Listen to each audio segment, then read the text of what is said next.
Tehkää tie kuninkaalle. Saamme viettää tätä 3. adventin hartaushetkeä meitä rakastavan ja meistä välittävän Jumalan, Isän, Pojan ja Pyhän Hengen nimessä. Aamen. Veisataan aluksi adventin virrestä 13, sen 3 säkeistöä ja samalla sytytämme adventin kynttilät.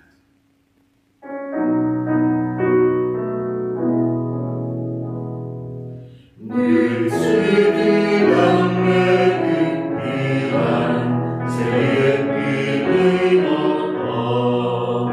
Me odotamme Jeesusta, se messään uppuvaa. Nyt syttyy toinen kynttilä ja valo laajenee. Suo lisätämme Jeesuksen, se hetki lähenee. Nyt loistaa 3. kynttilä, niin kirkas kutsumaa. Oi kohta meille kuningas, jo syntyy tallissa.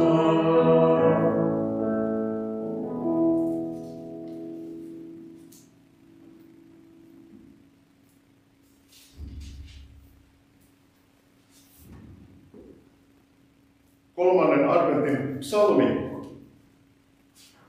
on psalmista 85.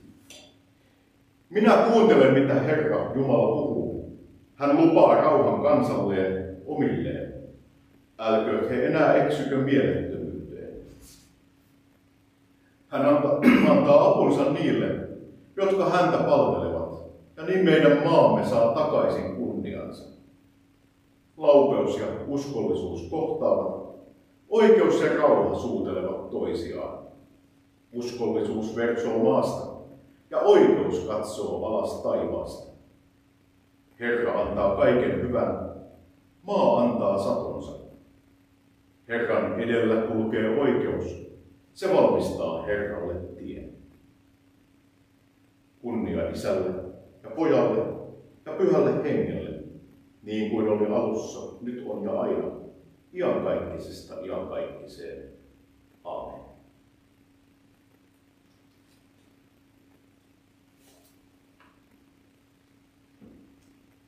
Hiljennymme adventin rukoukseen. Synkät päivät, pimeät yöt. Odotamme niin paljon toisiltamme, itseltämme, sinulta, Jumala. Sano valoa tuova sana pimeyteen, jotta raskas kuormamme kevenisi, jotta kärsivällisyytemme kasvaisi, jotta odotuksemme täyttyisi. Sano valoa tuova sana, Jumala, jotta kirkkaus loistaisi meissä ja koko maailmassa. Amen.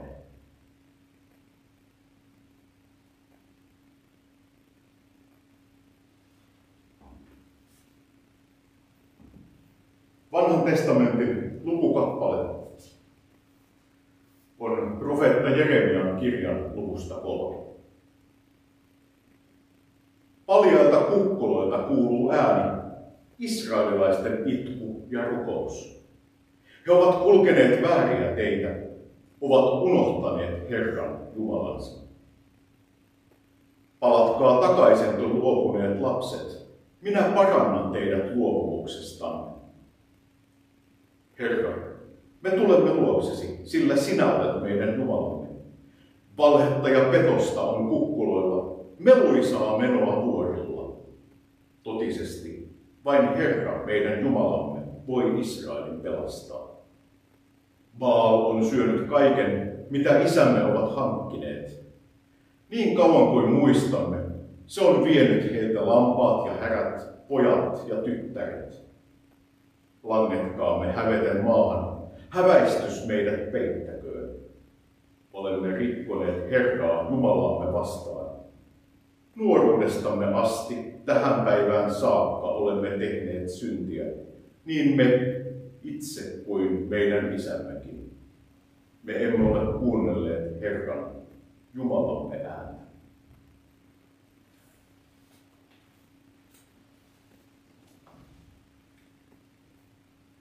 Veisaamme seuraavaksi virren 934.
Evankeliumista Matteuksen mukaan luvusta 11. Kun Johannes vankilassa kuuli Kristuksen teoista, hän lähetti opetuslapsensa kysymään, oletko sinä se, joka on määrä tulla, vai pitääkö meidän odottaa toista? Jeesus vastasi heille, kertokaa Johannekselle, mitä kuulette ja näette. Sokeat saavat näkönsä ja rammat kävelevät, spitaaliset puhdistuvat ja kuurot kuulevat. Kuolleet herätetään henkiin ja köyhille julistetaan ilosano. Autua se, joka ei minua torju. Heidän mentyään Jeesus alkoi puhua ihmisille Johanneksesta. Mitä te lähditte autiomaahan katsomaan? Ruokoako, jota tuuli huolettaa? Vai mitä odotitte näkevänne? Kenties hienosti pukeutuneen miehen. Kuninkaan linnoista te niitä löydätte, jotka hierostelevat vaatteillaan. Mitä te sitten odotitte näkevänne? Profeetanko? Aivan oikein. Minä sanon teille, että hän on enemmänkin kuin profeetta. Hän on se, josta on kirjoitettu. Minä lähetän sanansaattajani sinun edelläsi. Hän raivaa sinulle tien.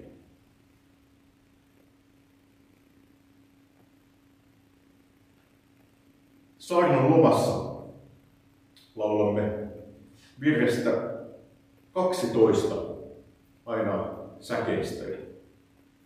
Aloitamme virran 12 ensimmäisellä säkeistöllä.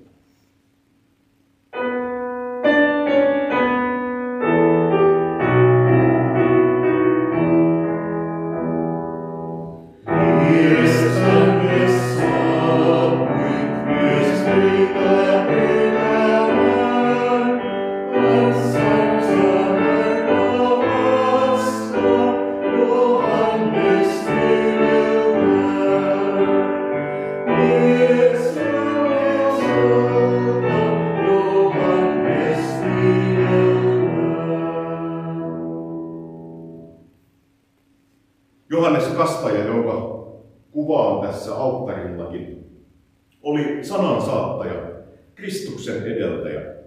Voisi kai hyvin sanoa viimeinen suurista profeetoista. Hän julisti Messiaan saapumista, uuden ajan alkamista.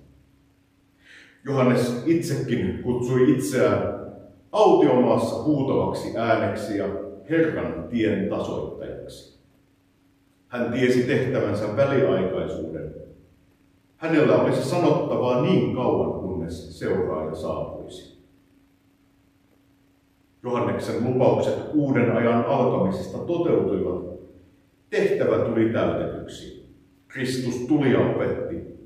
Ja hänen opetuksiaan mekin, Kristuksen seuraajat, tässä ajassa olemme saaneet kuulla. Voi siis hyvällä syyllä kysyä, miksi sitten tehtävästään väliaikaiseksi tarkoitetusta Johanneksesta ja hänen julistuksestaan pitäisi olla kovinkaan kiinnostunut.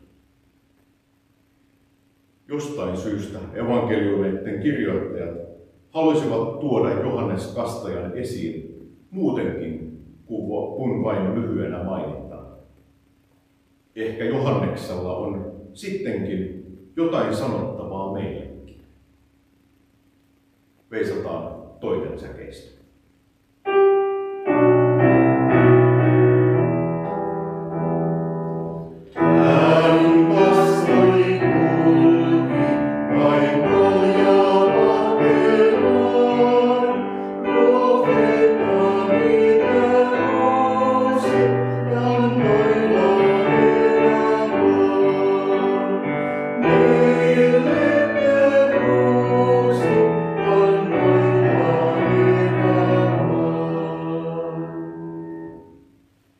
Johannes meni erämaahan, autiomaahan.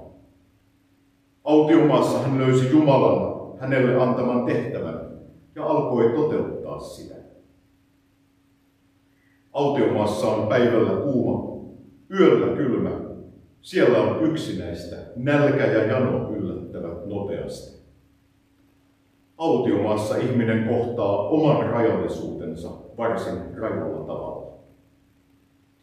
Ehkä juuri siksi autiomaa on myös Jumalan kohtaamisen paikka. Autiomaa on Jumalan kohtaamisen paikka myös meille, kuten se oli aikanaan profetoille myös Johanneksen. Johannes huutaa meille erämaasta ja kutsuu meitä myös lähtemään erämaahan, kohtaamaan oman rajallisuutemme ja riittämättömyytemme. Veisataan säkeistöt 3 ja 4.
Rajallisuus ja riittämättömyys. Kukapa niitä haluaisi tunnustaa? Mieluummin naamioin menee. Liian helposti peitämme heikon uskomme, rajallisen rakkautemme ja häilyvän toivomme valmiiden vastausten ja perinteiden naamiolla. Ja oman elämämme autiomaan haluamme myös paeta pois. Laittaa epäonnistumiset, pelot, suru ja pettymykset piiloon. Yritämme näytellä, että hyvinhän tässä menee, kaikki on kunnossa. Muuttakaa mielenne. Johannes ei painut autiomaastaan, ei painut omaa rajallisuuttaan ja riittämättömyyttään. Ja juuri silloin hän saattoi kohdata Jumalan. Veisataan 5. säkeistä.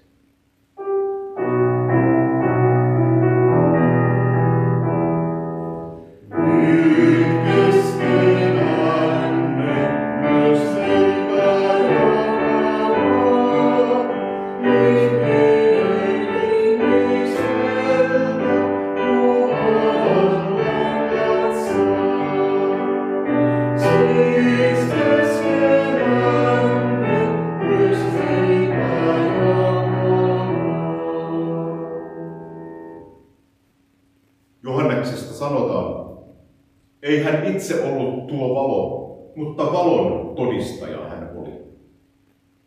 Valon todistaja, leivän jakaja, uuden ajan julistaja, Herran tien raivaaja. Kun me menemme autiomaahan, kun kohtaamme oman rajallisuutemme ja riittämättömyytemme, kohdatessamme silloin Jumalan, me muutumme. Kun me yhä uudelleen ja uudelleen etsimme ja löydämme uusia tapoja elää uskoa todeksi. Kun avaamme silmämme näkemään, missä rakkauttamme tarvitaan. Kun huomaamme maailman olevan täynnä toivoa. Ja kun me haluamme jakaa löytämämme muiden kanssa. Silloin meistäkin on tullut valon todistajia, leivän jakajia, Herran tien raivaajia tähän meidän aikaamme, meidän elämäämme. Veisataan 6. säkeistä.